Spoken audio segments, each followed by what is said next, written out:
other pitcher for the Cy Young Award, then somebody's got to get their mental capacity checked. In the postseason, 3 starts, 22 and 2/3 innings. Garrett Cole has given up 1 earned run, 10 hits, 8 walks, 32 strikeouts, and a .4 ERA. That's postseason. And don't forget, he was last charged with a loss May 22nd. That is freaking incredible. Okay? He's got a 37.6 whiff rate on his 4-seamer for the entire 2019 season. That's the highest among starting pitchers. Tonight it was only 10%. He only got 3 swinging strikes out of 30 swings taken by the Yankees, and that's his lowest 4-seam swing and miss rate in a game this year. And he still, in spite of the fact that Garrett Cole was not on his game, he still pitched 7 shutout innings against the Yankees. The question is, wow, just a random thing, what team is going to shell out the amount of money needed to get Garrett Cole as a free agent? I mean, we're all guessing, of course, but still, we all have an opinion. Of course, the Yankees are going to come, the Angels. I know Paul Sporer came out with a great thing saying the Angels should sign Strasburg and Garrett Cole, and Artie Moreno may very well have the money to do it. So the wins matter in the Cy Young voting. Ask Jake DeGrom, okay? Felix Hernandez. Yep, ask Felix Hernandez too. So I think wins do matter. If it comes, what the hell are you doing? Holy mackerel. I wish I could explain what she just did, but I can't. Anyway, I am the luckiest guy in town. No question about it. Reminiscent of Arrieta's season. You're right on Holy Toledo. So some great stuff by a great pitcher. It was the first time all year that Garrett Cole has combined, the amount of walks. I think he had 5 walks. Okay. His record streak of 11 consecutive games with 10 or more strikeouts came to an end. He only had 7 strikeouts, but he'd gladly accept 7 strikeouts to go along with 7 shutout innings. No question about it. 9 of the 13 runs Cole has allowed in his last 11 starts have been scored via the home run. 7 solo home runs and 1 2-run homer.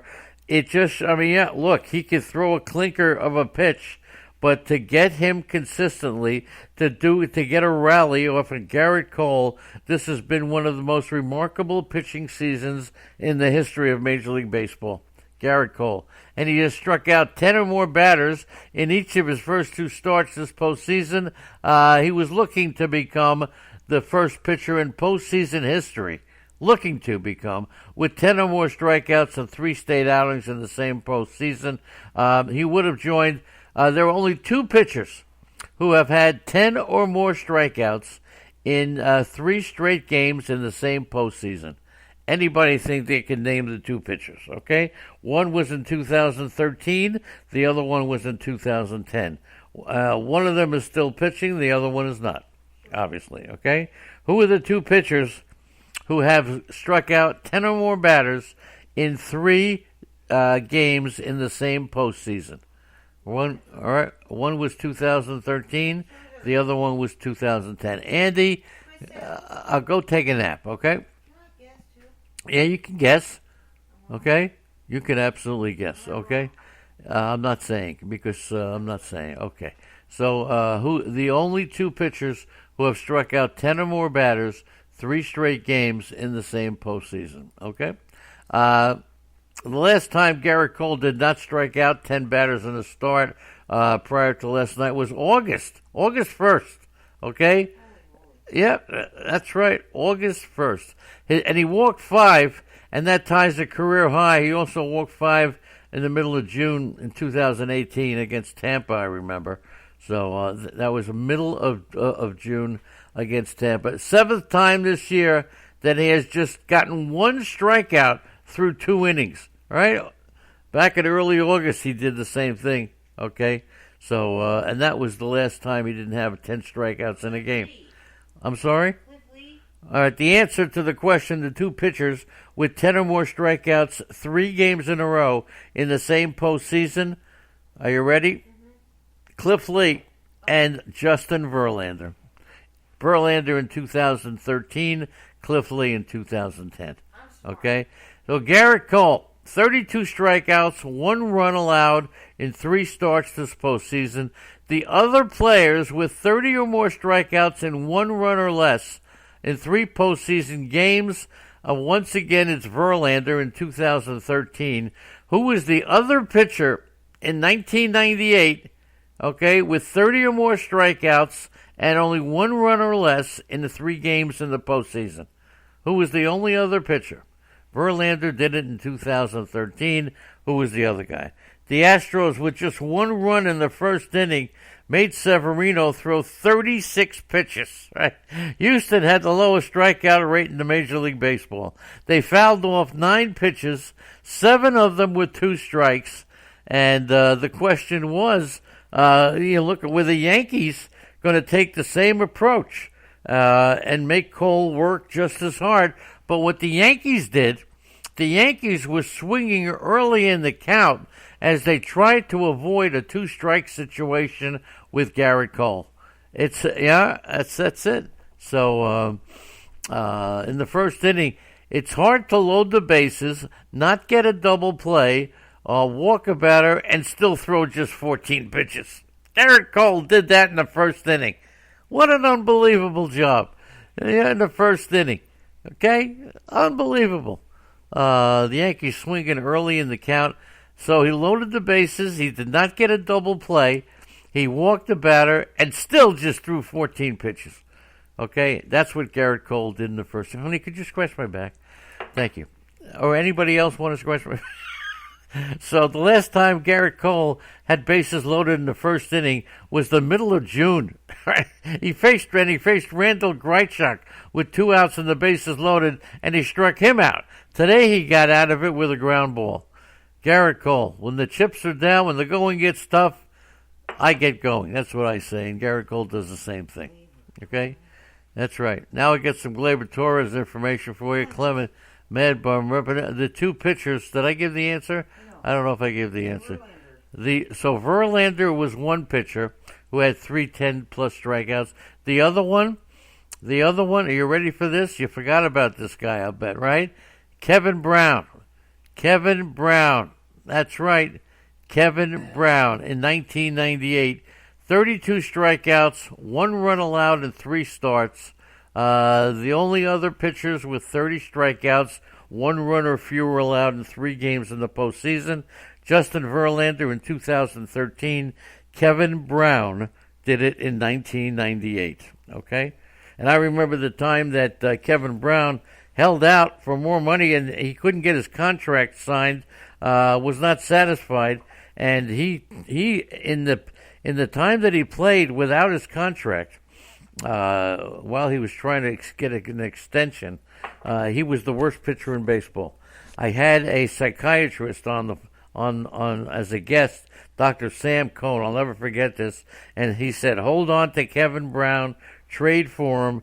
As soon as he signs his contract, he will be back to being Kevin Brown." And that's exactly what happened. He said he was like a little kid doing everything his parents wanted, but his parents wouldn't reward him. And that's exactly what happened. As soon as he signed his contract, bingo, Kevin Brown became Kevin Brown again. Thank you to Dr. Sam Cohn. Gleyber Torres, his 3 home runs are the most by any Yankee player in a single postseason at age 22 or younger. No surprise there. His 7 extra base hits are the second most by any Yankee player in a single postseason at age 22 or younger. Okay? Who is the only player? Trivia coming up. With more extra base hits at age 22 in the postseason. The only player to have more than 7 extra base hits in a single postseason. No, it's not Pujols. I will tell you that you know the player. This is not a 2000. This is not a 1908 player. Okay. Who is the player who's got more than 7 extra base hits at age 22? And I will tell you, it happened recently. Okay. So let's see. Kevin Brown with the Padres in 1998. Good one. Yeah, Malpal. Jay Bass has joined us. Good morning, Jason Bass. Jay Bass, we will see you in New York. He lives in New York, and we haven't seen Jay Bass. Unbelievable. Come out to San Diego, which is terrific. And I got to tell you, between Tina and Jeff, okay, and we're going to call them the Malpals. All right, we're not calling them Tina and Jeff. They are the Malpals, okay? The Malpals. And we even found out how Malpal got his name, but that's for a different show. Okay, thank you very much. Good morning, Jay Bass. Great to have you aboard. All right, moving right along. Third time in Severino's career that he's allowed 2 home runs within at least the first 2 innings of a game. First time in his career. Third time, actually. All right? He did it in 2017 in the wild card game, and he did it in September. I don't remember who. All right, so that takes care of the Yankees and the Astros. Remember, today's game could very well get rained out. 100% chance of rain at game time. Okay, the Nationals, they lost 31 of their first 50 games, and they're in the World Series. They lost 31 of their first 50 games. They were 19-31. Are you kidding me? We don't 19-31 through their first 50 games, and that record is the second worst record in 50 games for any team to win a pennant, behind only the Astros in 2005. The Astros were 18-32, and they lost in the World Series. So, unbelievable.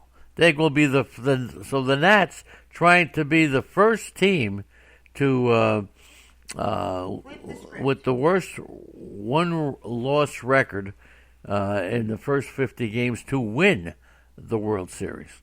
Andrea, she's staring at the TV, looking at my notes, trying to get the edge on the trivia questions, right? Cheating, okay? The Nationals franchise has reached the World Series for the first time in their 50th try, excluding the 1994 strike year. They're the first team ever with 4 major sports to make the championship round for the first time in their 50th chance or later. So, unbelievable feat by the Nationals, and they did it without Bryce Harper. And I heard Malpal told me that there were jerseys or sweats or something saying, talking about how we did it without Bryce, and Bryce is sitting, and amazing that the man with the biggest contract in baseball, they trade him, they get rid of him. They don't have them anymore, and then they win. Just goes to show you about MVPs, right? Trey Turner became the 4th player all time to get 2 hits in the first inning of a playoff game. How about that? 2 innings in the first inning.